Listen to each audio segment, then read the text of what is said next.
All right, a little bit of a backstory here. So, all this that I just picked up for about $58 is from my secret spot here in Connecticut. It's weird. It's a spot that I like to go at least once a week. I don't know if anybody else, local competition, knows about it. Part of me wishes, like a very dumb part of me wishes that they would find out just so I could film in there and have it be a cool amount of content for you guys. But sometimes you got to protect something, keep it for yourself as long as possible. Because people in Connecticut don't know how to act. Anyway, picked up a few items for the collection, a few items to flip. And at the end, well, we'll see if we broke even, if we made any profit, or how much we really spent to add some stuff to the shelves. We picked up this collected edition Senryaku Shi. I don't honestly, if you opened up Wizard magazine back in like the 90s and 2000s, you would have seen this character at some point. I don't know anything about it.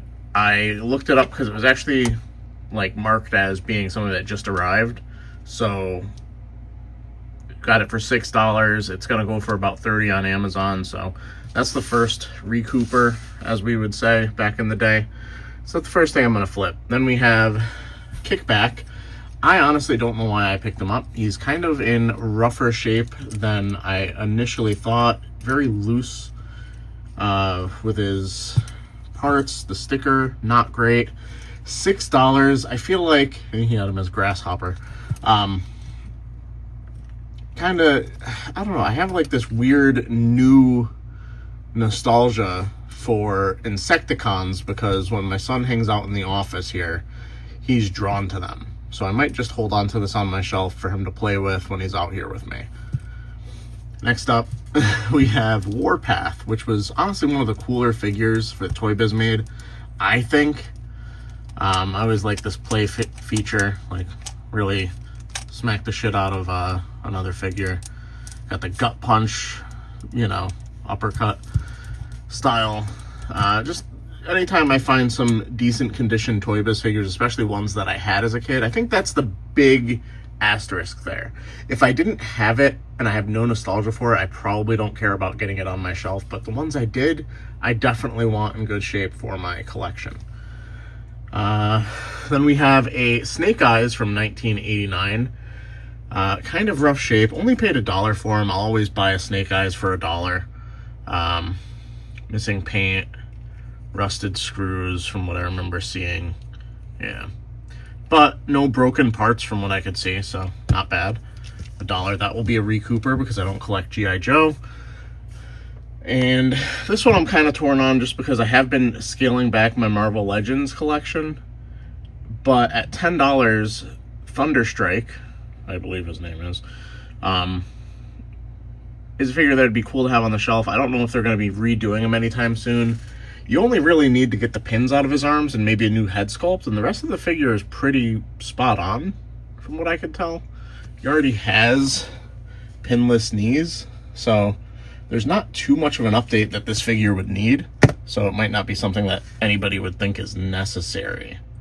And then this oddity back here, this is the Tri-Sentinel Cyclops in a Hand Ninja box, which is probably just something that someone repackaged. The tape looks sketch, and honestly, I think it's interesting. I'm obviously going to sell it. I don't need this Cyclops. I'm actually not even sure what era of X-Men this Cyclops comes from. I definitely did not read during that era. Probably in the mid-2000s somewhere. Cool blast effect. Build-A-Figure piece. Only paid $10 on this. So definitely a must-buy. And then the real, I don't know, what do I say? The cream of the crop for me, for my collection. The cream, yeah. The cream of the crop. Robotech figures. I didn't know I needed to collect these. And honestly, I came across the Rick Hunter figure first for $10. He's missing his flight helmet, which kind of sucks, but, and also his face is derpy as all hell. It almost looks like his head is squished. but I think that's just the way it was designed. I wasn't going to get him until I came across Lisa Hayes in the case. Now, for anybody who watched Robotech, slight spoilers for something, an anime that came out 30-something, 35, probably more years ago at this point. I don't even know what year it's from. These are from 1985, so probably before then. I was not a fan of the relationship of Rick Hunter and Min-Mei. The second you get to the part in the story where he starts to show interest in Lisa Hayes, I'm like, all right, cool, ship it. That's the couple. That's who I hope ends up together. So the second I saw her in a separate part of the store, I was just like, all right, I gotta go back and get Rick. This is the start of my Robotech collection. I do need to find a cool, what would they call it in Robotech? A Veritech fighter.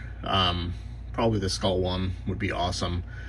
I would love to get one in the same style as the G1 Skyfire Jetfire. I know they have a paint that's for like the Robotech colors, or Macross, I guess.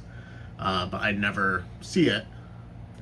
And it's probably worth a lot more than Skyfire / Jetfire.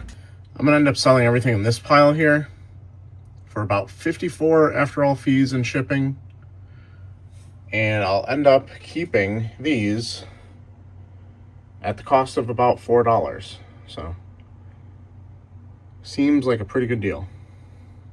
But that is going to do it for today's video. Like the video, subscribe if you're new, and I'll be seeing you.